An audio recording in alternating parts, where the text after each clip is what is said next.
Negotiated outcome most likely result of Russia-Ukraine war, major poll says in Thinktank's survey of 15 European countries, few respondents believe Ukraine can secure an outright victory.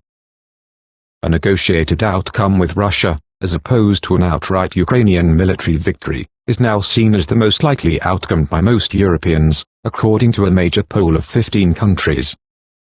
Support for Ukraine's cause remains strong across Europe despite battlefield reverses, but European voters increasingly regard arming Ukraine as necessary not to achieve a complete Ukrainian battlefield victory, but instead to strengthen Ukraine's hand in future negotiations with Russia.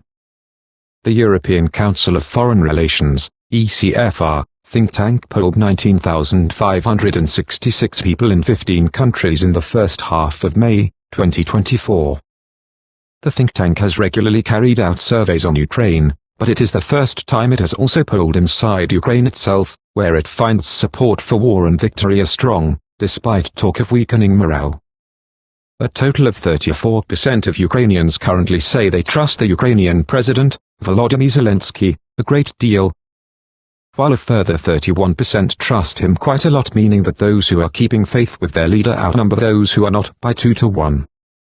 When asked about the most likely outcome of the war, 58% of Ukrainians foresaw Ukrainian victory, 30% said it would end in a settlement, and only 1% expected Russia to emerge victorious.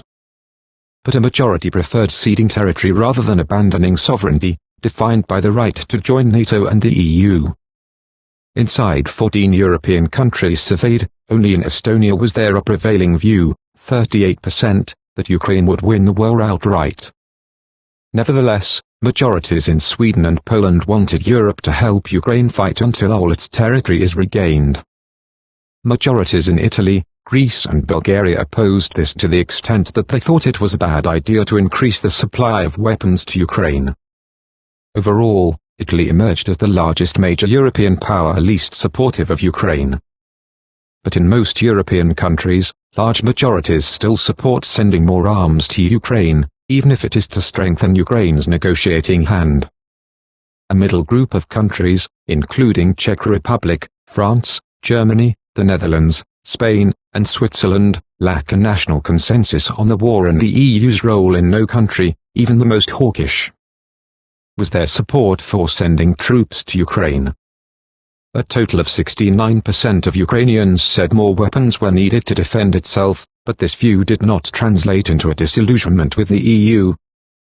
75% of Ukrainians regarded the EU's role as positive and saw Ukraine's membership as necessary to win the war. Asked to list 10 countries according to the reliability of their support to their homeland, Ukrainians ranked the UK top with 88%, saying Britain had been very or mostly reliable, followed by Lithuania on 77%.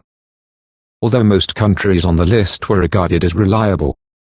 But some Ukrainians, a third, admitted they were strongly concerned that the US would strike a peace deal with Russia without involving Kyiv.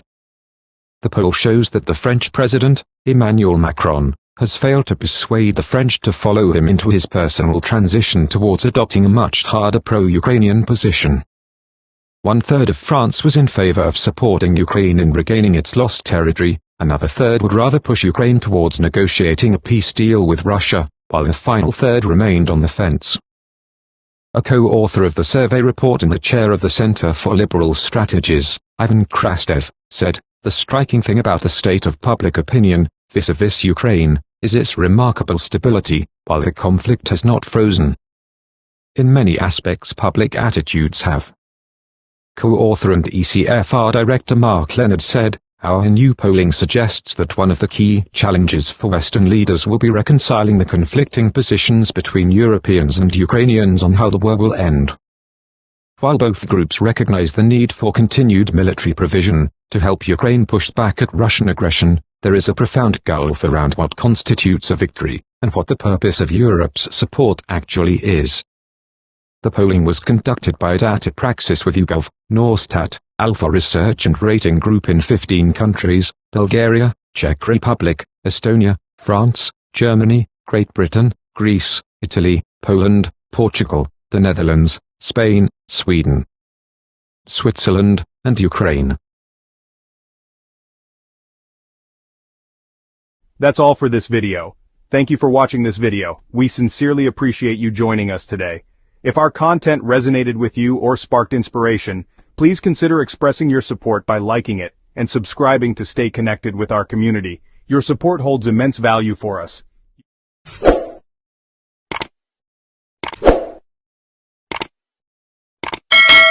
Yes.